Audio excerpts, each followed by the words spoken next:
여기는 복숭아 레드 골드라는 품종입니다. 어저께 지금 시간이 남아서 조금 시간이 있어서 어제 이제 겨순, 그 다음에 이제 위에 보면은 도장지 이런 거를 제거했습니다. 순치기를 한 거나 마찬가지죠. 잔에는 이렇게 많습니다. 그리고 어저께 또 봉지를 추가적으로 빠진 게, 바람이 불면 빠진 게 있기 때문에 씌었는데 불구하고 오늘 또다시 보니까는 이렇게 낙과된 것도 많이 보입니다. 복숭아의 어떤 단점이랄까, 단점은 이게 참 어떻게 보면 병충해가 참 많은 과일 중에 하나입니다. 지금 어느 정도 자랐냐면은 이 정도, 제 손가락에 한 세 마디는 안 되고 세 마디 정도 되었습니다. 이것도 이제 결과적으로는 한 달 정도, 7월 한 25일 그 정도 되면은 이제 수확철이 다 오기 때문에 마지막 관리를 잘 해야 되고, 또 한 가지는 내년을 위해서 지금 순치기를 잘 해야 합니다. 순치기 하는 이유는 다름이 아니라 내년에 있을 결과지를 만드는 것인데요. 이게 제가 순차적으로 계속적으로 하면은 이게 새순이 나옵니다. 그럼 새순에서 자라기 시작하면은 이게 순머짐 현상이 일어납니다. 이렇게. 그러면 내년에 여기서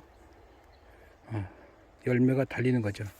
특별히 이 농사를 전문적으로 하시는 분들, 제가 인터넷에서 공부한 버블 한강님은 보면 이제 순치기를 굉장히 많이 하시는 분 중에 하나거든요. 근데 제가 이게 따라서 하는 것이 제가 벌써 한 4년 됐습니다. 이 나무도 실질적으로 보면은 나무는 큰 것 같지만 한 6년생 뿐이 안 됩니다. 그런 가운데서 이 농사를 지으시면은 어느 한 선생님을 따라서 계속적으로 농사를 지어야 되고요. 특히 잘 하시는 분을 따라서 하는 것이 좋습니다. 저도 사실상 과일 농사를 한 지가 얼마 안 됐는데 인터넷으로 공부했다고 말씀드렸지 않습니까? 이런 것들은 공부해보면 왜 이렇게 해야 되는지를 한 3년 정도 하면은 그때부터 노하우가 생기기 시작합니다. 어떤 거는 도장지를 뺄 때도 있고, 어떤 때는 도장지를 남게 될 때가 있는데, 하나 말씀드린다면은, 많은 분들이 이제 이 표피 부분, 이 부분을 감추라고 합니다. 이쪽에 등부라고 그러죠. 왜냐하면 나중에 되면은 이 부위가 터질 수가 있습니다. 과수가 많이 달리는 게 있지만은 물에 많이 먹고 있으면은 터지기 시작합니다. 그러면은 도장지를 제거하면 안 됩니다. 오히려 도장지가 햇빛을 가리는 효과도 있거든요. 그래서 어떻게 보면 100% 제거를 할 수도 있고 안 할 수도 있고, 그에 따라서 자기 밭에 맞는 매뉴얼을 잘 맞춰 주셔야 됩니다. 저희도 사실상 보면 이것도 도장지인데요. 도장지인데도 일부러 제거를 하지 않고 일부러 놔뒀습니다. 하는 목적은 단 하나입니다. 나중에 나무가 터질까봐 그렇습니다.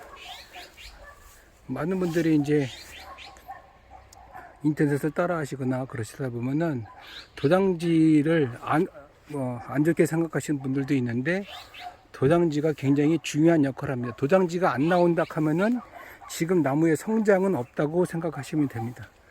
나무에서 계속적으로 도장지가 생긴다는 것은 좋은 장점입니다. 그것은 거름기도 있는 것이고 비료도 있는 것이고 나무가 지금 조금이나마 성장하고 있다는 것인데, 반대로 제가 좀 말씀드릴 걸, 여기는 옆에 있는 매실나무입니다. 매실나무. 지금 매실나무도 저희가 매실도 다 땄습니다. 땄는데 이제 이 정도 사이즈가 나오고요.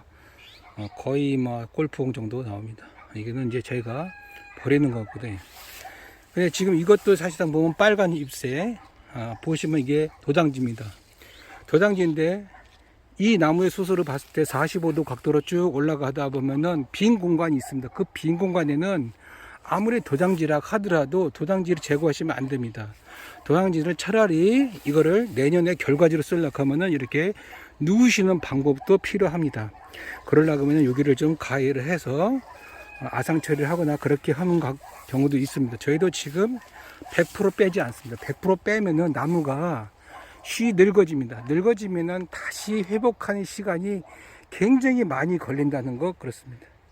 어떤 분은 이제 여기다가 표피를 제거하시는 분도 있고요. 아니면은 뭐 칼슘제를 많이 치는 경우도 있고 도당지를 살리지 않고 다 바르시는 분도 있습니다. 아니 제거를 하시는 분도 있는데 말씀드리고 싶은 거는 적정량을 받아서 나무를 키워야 한다는 이 나무를 보시면은 이렇게 계속적으로 보면은 45도 각도로 해서 지금 분지에서 시작해 가지고 저기까지 올라가면 한 5m 가량 됩니다. 이 정도 받을 때까지 제가 계속적으로 관리를 하고 수세를 마치고 이거를 일자로 맞추기 위해서 보시면은 여기에 끈도 이렇게 해서 견인도 하고 막 그렇습니다.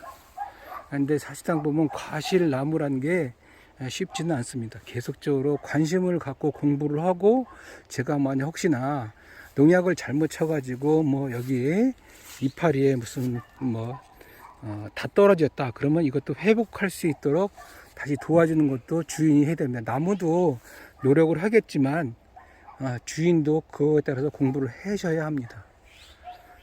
오늘은 이제 여기서 이제 봉지를 다 씌웠고 이제 이것이 태풍이 오기 전까지 얼마만큼 수확량이 될지는 모르겠습니다. 저희가 자급자족 집이기 때문에 자급자족 하는 데만 관심이 있지 그 외에는 아니니까 저희가 이게 지금 제가 볼 때는 한 300개 정도 씌운 것 같습니다. 나무에 하나에 해서 그래도 뭐 중간에 낙과된 거 뭐 50개 빼더라도 뭐 충분히 먹고 남습니다. 요 나무는 금왕이라는 품종이고요. 이것도 보면은 황도입니다. 사이즈는 지금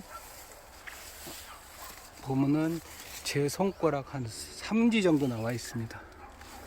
이것도 어저께 시간이 되었을 때 이것도 이렇게 순치기를 했습니다. 일부러 저도 보시면 알겠지만 이런 것들도 다 제거하지 않거든요. 일부러 안 제거한 거는 도당지지만 내년을 위해서 결과지로 빼는 것입니다. 이거는 또 공부를 하셔야지 제가 말씀드린 것이 이해가 되는데 우리가 이제 작업자적 할 때 먹고 싶은 품종도 있고 또 과일도 좋아하신다면은 공간이 남으시면은 이런 거 한두 개 키우시면 좋습니다. 이것도 7월 하순부터 수확을 하기 때문에 이제 딱 한 달 남았습니다.